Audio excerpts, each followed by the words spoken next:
Chev, a tough evening against Wigan here in the reserves competition. Just a tough one all round, wouldn't you say? Yeah. We started the game well, and we dug in for 40 minutes or so, 50 minutes probably.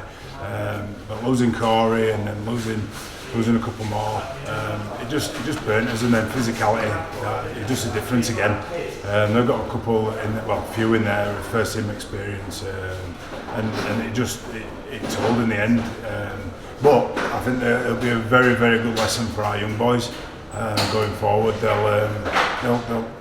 They'll feel hurt right now, but then they'll look back at it and go, look how far we've come.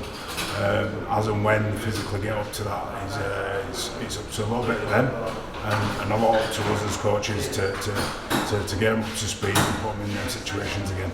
You mentioned Corey there. Him and Joe Gibbons, have you got an update on them doing now? Yeah, as it stands, it's a knee injury and an arm injury. I don't know much more about that. It's massively disappointing for Corey. He's obviously come down and done a cracking job for us.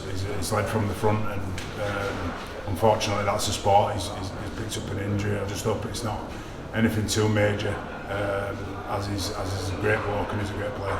And losing those guys so early in that in terms of the game, it was early in the first half. Did that impact your decisions for the second half and who you were going to bring on the field for who? Yeah, no, of course it did. It messes up your rotation a little bit, and then we lost Miles as well.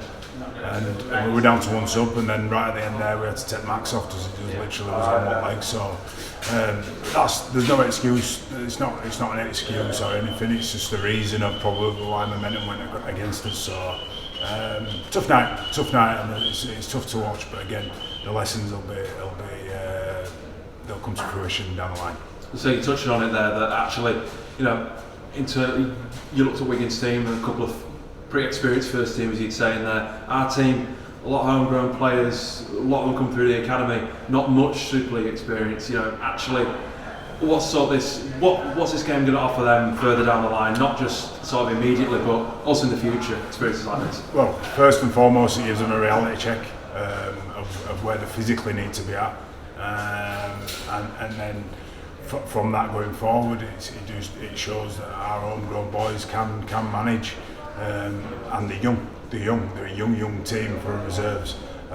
Majority of them are our 18s that are stepping up to play reserves. So again, going forward, that'll galvanise them and they'll become a stronger person and a stronger team for that.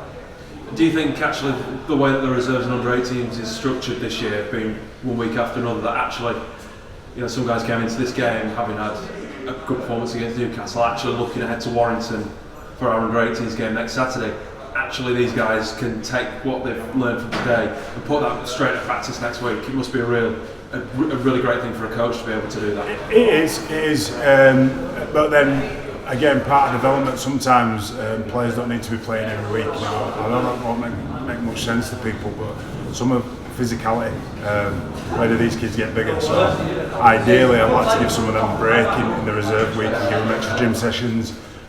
Give them stuff that they need to physically develop.